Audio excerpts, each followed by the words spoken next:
समाज है करके राजस्थान से आए, मैं मध्य प्रदेश से आया। नहीं तो मेरी कोई रिश्तेदारी नहीं है कवाट में, इनकी भी नहीं है। तो हम काहे के लिए आए भाई? मैं भी थोड़ा नाराज हो रहा था यार, ये तो ढोल बजा के नाच रहे, रैलियां निकाल रहे, साला जमीन बचाने के लिए इकट्ठा है कि मजे मारने के लिए इकट्ठा हुए। मैंने गब्बर को बोला मैं जा रहा हूँ भाई, मैं ऐसे कार्यक्रम में नहीं खड़ा रहूंगा। तो गब्बर पकड़ के लाया, नहीं ज्यादा इधर आओ। देखो हम दिखते छोटे हैं, हमारा संघर्ष बहुत खतरनाक है। हमने झेला है, यहाँ छाती पे भुगता है हमने। मध्य प्रदेश में सबसे ज्यादा ट्राइबल है 22%। आज हमारे यहाँ आदिवासियों के नाम पर कैबिनेट मंत्री है, राज्यसभा सांसद भी है। मैं कहता हूं ये भील प्रदेश का मूवमेंट नहीं चलता तो द्रौपदी मुर्मू राष्ट्रपति भी नहीं होती क्या? तो इतना बड़ा मूवमेंट है और उस मूवमेंट को आप कमजोर कर रहे हो। कैसे बचाओगे भाई जमीन? नाच गा के बचाओगे क्या? नाचने गाने से नहीं होगा। ये फोटो देखो इधर, जिनको आप पूछ रहे हो, ये आधे कपड़े में भूखा नंगा, तीर कमान हाथ में लिया हुआ, पगड़ी वाला, सफेद पगड़ी वाला आदमी, जिसको बिरसा मुंडा बोलते हैं। अभी 15 तारीख को ही जयंती गई, 150वीं जयंती चल रही है, अभी सप्ताह चल रहा है, आज 2 ही दिन हुए। सरकार राष्ट्रीय गौरव दिवस नहीं, उसको जनजाति गौरव दिवस मना रही है। क्योंकि वो जनजाति समाज का था, आदिवासी समाज का था। यदि वो भील, भिलाड़ा, पटिया, बारेलाओ, कोरकू, गुम, मुंडा, राठौड़ नहीं होता और यदि वो कोई ब्राह्मण बनिया होता तो वो राष्ट्रीय नेता होता और यहाँ राष्ट्रीय गौरव दिवस मनाया जाता।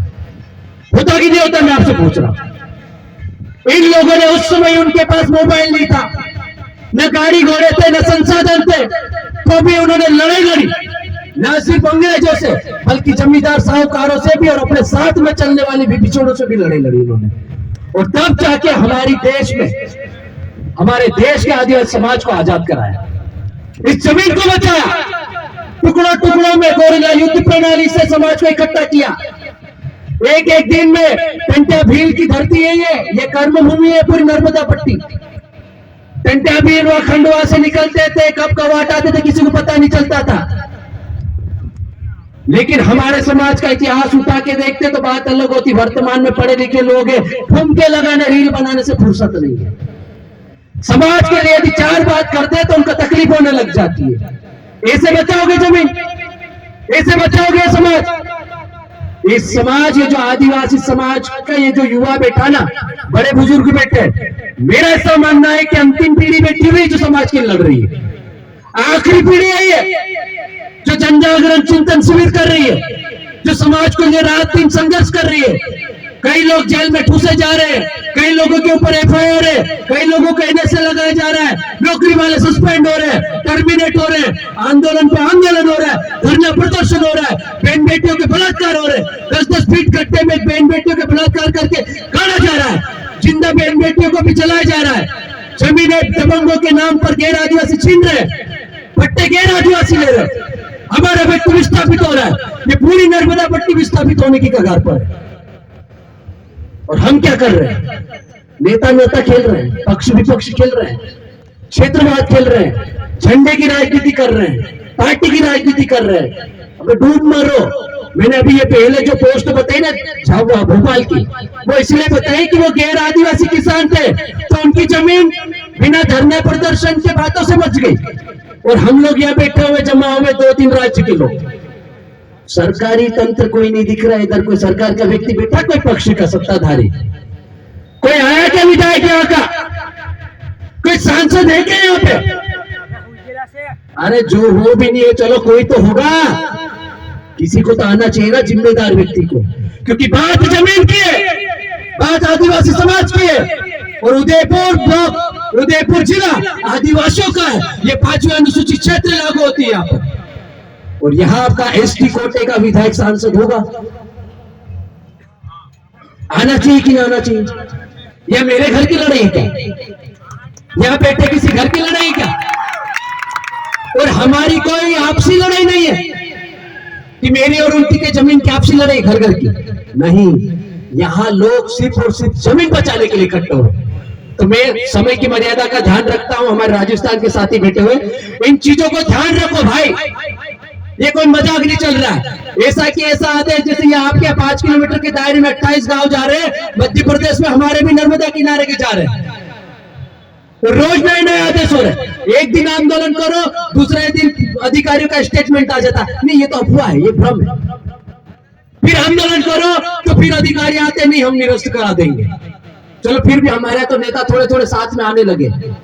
गुजरात वालों को इसलिए मैं हमेशा मैं गुजरात या दूसरी बार इस कार्यक्रम में आया हूं, यहाँ पर पहले एक राठा सम्मेलन हुआ था तब आया था। मुझे थोड़े डरपोक टाइप के लोग लगते हैं यहाँ के, पता नहीं क्यों। और यहाँ के जनप्रतिनिधियों को तो शर्म आना चाहिए, आपके राठवा में कोली लगा हुआ है, आपको कभी भी अधिसूचित से बाहर कर दिया जाएगा, आदिवासियों से बाहर कर दिया जाएगा, लेकिन आपने कभी आवाज नहीं उठाई अपने समाज के लिए भी।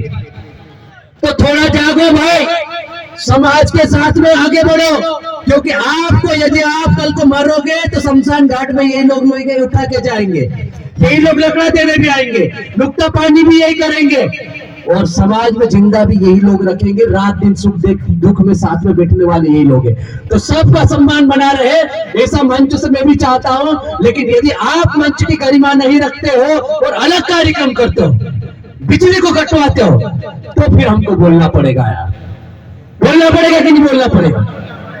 तो ये आपको भी बोलना है। तो मेरी बात को मैं समाप्त करता हूं, लेकिन यहां से आप लोग जाओ तो मेरा ऐसा मानना है कि जिस तरह से राजस्थान और मध्य प्रदेश में मूवमेंट है, उस तरह से गुजरात में भी मूवमेंट होना चाहिए। ये जो हमारा भील प्रदेश का एरिया है, स्पेशली आदिवासी बाहुल्य जिले, वहां के युवाओं को संगठित होना पड़ेगा।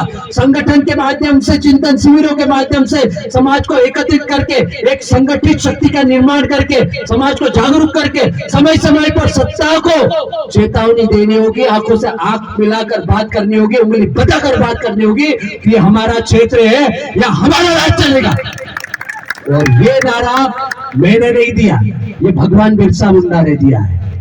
जो गांधी जी बोल रहे थे ना कि भारत छोड़ो आंदोलन जो गांधी जी ने चलाया था, उनके प्रेरणा स्रोत या आधे कपड़े वाला बिरसा मुंडा था, क्योंकि इन्होंने बोला था मावा नाटे मावा राज, हमारा देश हमारा राज, तुम बाहरी दिक्कू बाहरी अंग्रेज कौन होते हो हमसे कर लेने वाले। तो ये उनका नारा है। आपको इस नारे को अपने दिनों दिमाग में बिठा लेना है, संकल्प लेकर जाना है, हमारा देश हमारा राज, हमारा क्षेत्र हमारा राज, हमारा कवच हमारा राज, नर्मदा का पानी हम ले लेंगे किसी भी हालत में, उसके लिए भी आपको संघर्ष करना होगा। तो बहुत बहुत धन्यवाद, आपने मुझे सुना, समय दिया। जोहार जिंदाबाद, इंकलाब जिंदाबाद। धन्यवाद। खूब खूब जोहार नीलेश अलावा जी।